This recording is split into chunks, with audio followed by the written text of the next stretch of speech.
Thursday. So I'm going to follow up on last week's Facebook Live on waiting to be happy. So this is in regards to an injury or back pain. For example, I was mentioning how sometimes when we're in the moment of having this injury or working through healing, good morning, David. We wait to be happy. We kind of suffer through the moment or the weeks or the months, just saying, oh, I'll enjoy life when my back pain finally heals, right? So there's a couple layers I would like to add on. Sorry, got a call. The first is how it is important to feel and process the uncomfortable emotions that first come up when you do have an injury that's surprise, whether it be from a trauma like a car accident, or maybe you just bent over to pick something off the ground and your back kind of froze and locked up. Regardless of the scenarios, it usually comes unexpectedly. And it's important to feel the disappointment of, for example, of maybe not being able to get out for a run later that day, or getting to a yoga class, or good morning, Sharon. Not being able to do the work that you'd like to do because of that injury. It is important to sit with those emotions and process those. The problem is that sometimes we get stuck there. We get stuck in that disappointment, or we get stuck in that devastation or anger, whatever it is. It is important to feel them, but then to move forward. And how to move forward, you can jump back to last week's Facebook live video and listen to that one, and it'll give you more tips. So this week we're going to add another layer to that, and that's the art of saying no. Because when you are healing and when you finally decide, okay, I'm ready to accept where I am, I know that this healing's going to take time, but I still want to enjoy life, and be in the moment and appreciate all that I have and that I can do. You're going to be faced with some choices of what to say yes to in your life and what to say no to in your life. And again, I'm going to apply this to an injury or a low back pain, for example. So often in the clinic, I hear a reason that someone doesn't want to start sessions with me, or maybe they don't want to join the online membership site that I have, is because they say that they just don't have the time.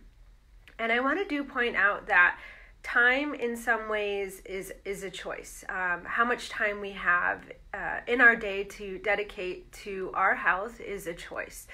And when we're going through the hustle and bustle and our to-do lists and our kids and our job and all this kind of stuff, it might not feel like we have a choice because we have all these things on our plate that we feel that we should do. And I just want to remind you that it's all a choice. You have the ability to say yes to things, which then might take away from that time to come to sessions with me, or to hop online and do one of the yoga videos that I have online, for example. Or you might say no to something in your life to be able to create that time for you to invest in yourself. So it is a choice. The problem is that choice often of saying no is so uncomfortable that we live in denial that choice exists, or it might be buried so deep in our unconscious that we don't even realize that an option is available to us. So how do you get around this? Okay, so what can you do is first recognizing that if you have an injury, whether it be low back pain or neck pain or whatever it is that healing's going to take time. There is no magic way around it. There's no pill you can take. I mean, you can take, good morning, Veronica. Yes, thank you so much. We do have a choice.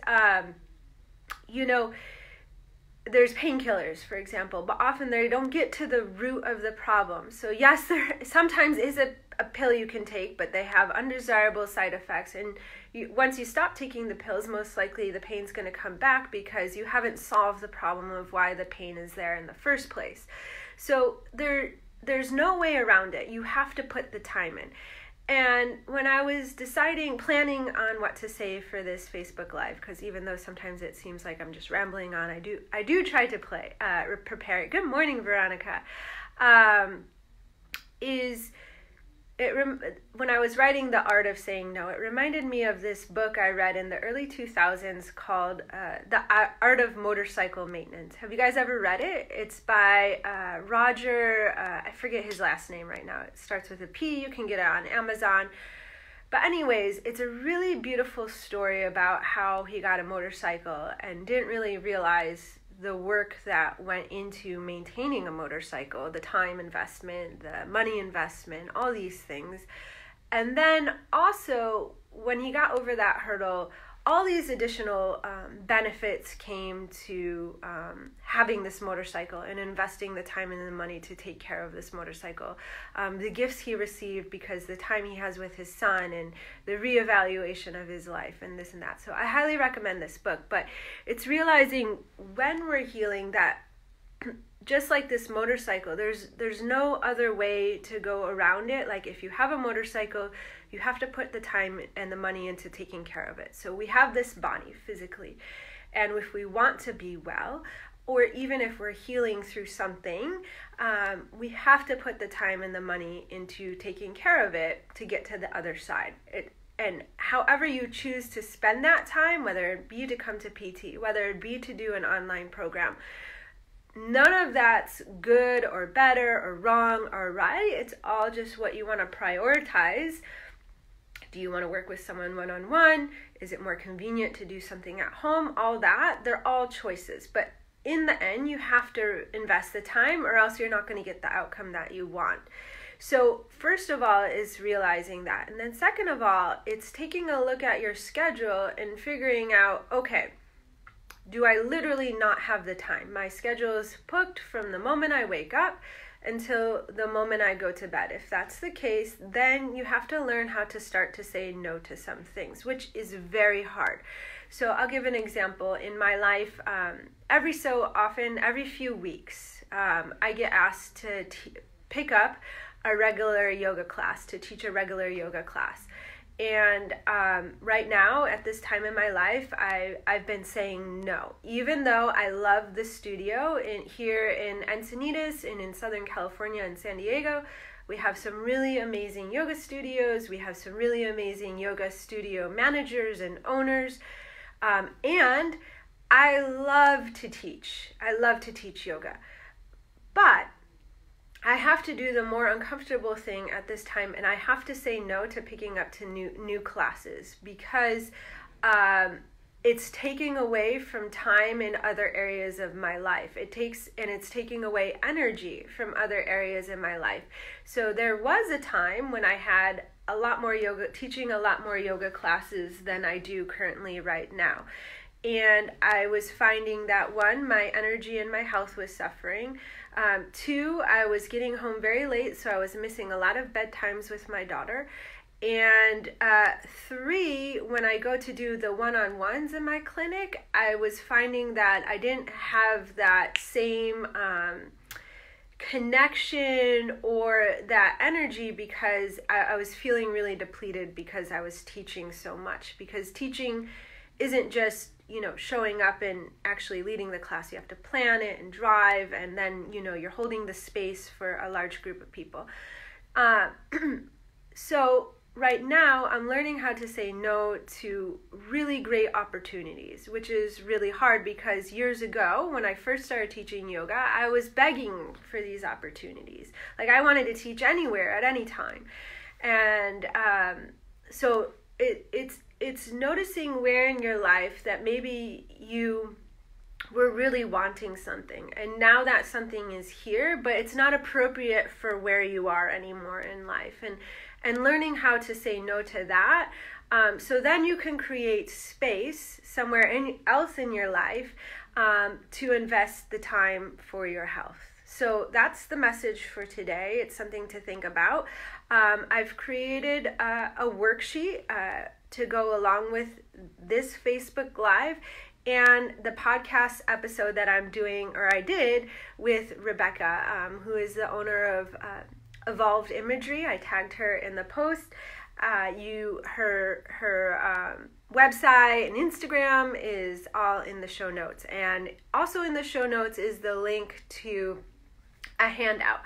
And really it is journaling prompts to help get you past your own box of thinking right now in this very moment. So to help expand this, to help really dial down on what it is that you really want, maybe an obstacle that you're trying to overcome, like healing from a low back pain, creating the time to have the healing, or creating the financial resources to invest in yourself, all that kind of thing. It requires saying yes to some things and saying no to other, and how do you really figure out what to prioritize. So if you are stuck in this area, head over to the podcast. You can search it, Ignite Your Wellness with a UR. It's on Apple or Spotify, and then the link is in the show notes for the handout.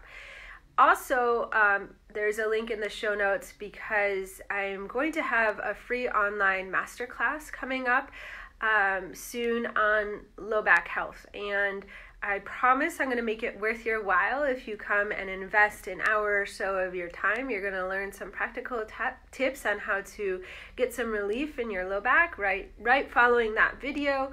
So the link to that class, there's going to be a limited number of spots that's available. It's online, so I highly recommend that you claim your spot now and don't wait. And that link is also in the show notes. So thank you so much, all of you. Thank you, Veronica, for your comments. And if you have any of your own questions that you would like to ask, or obstacles or objections that are getting in your way, please don't hesitate to reach out. And I will see you next week, same time. Oh, next week I might be traveling. No. I'll be here next week. It's just Halloween. Soon I'll be traveling, and I'll let you know. Next week is Halloween, though, but I'll be here a little bit earlier because I'm going to go help my daughter's school and help her Halloween parade, which I have to be there at 9:40 a.m. So I'm going to hop on a little bit earlier, but I will be here then. All right, have a great Thursday. Bye.